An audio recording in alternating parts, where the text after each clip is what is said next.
Yo, what's up, ma? What's up, Pa? Alright, yo, I'm Devin. Over 20 years ago, Nick Cannon starred in Drumline, a fan favorite that became a classic over time. It's difficult to picture anyone else other than Nick as the lead character, but according to T.I., he was also up for the role. You know. So you gonna be Nick Cannon? Yeah, I was reading for Nick Cannon part, yeah.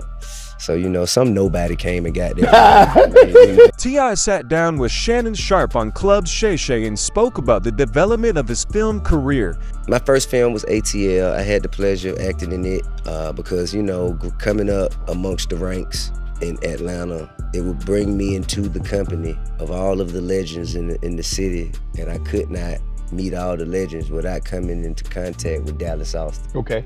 Initially, he was a rap star immersed in Atlanta's music scene, which opened him up to lucrative relationships.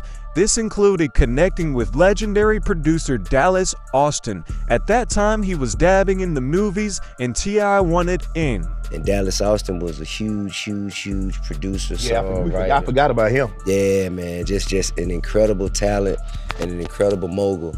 And he was getting into films, and he had this one film, and I was working on my first album. He was telling me about his first film, and you know, I was always like, yo, bruh, put me in it. Put me on. And he was like, all right, yeah, man, say less. And he sent me to go read, and I read. They were like, man, you got to learn how to play the drum. I was like, man, I can play like I can play the drum.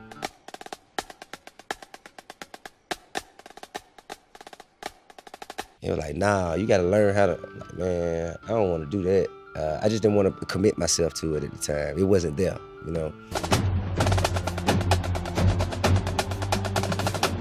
But I read, and I didn't get it, you know, and that movie went on to be Drumline.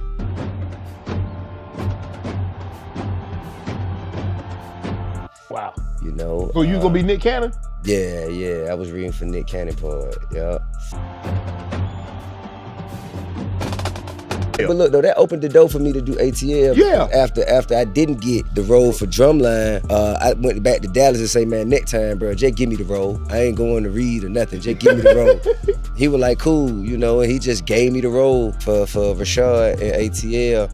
I want you to tell me that you forgive me. Tell me that you still care. I don't.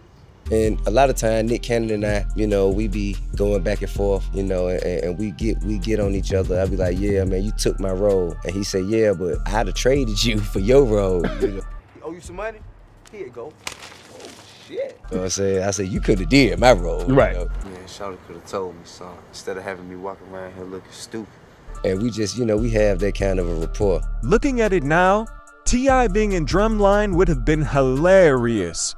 I don't see it working out as well as it did, but it wouldn't have been a total failure. I believe Nick would have did a decent job in the movie ATL, but he wouldn't have been able to give that authentic Atlanta vibe that T.I. gave.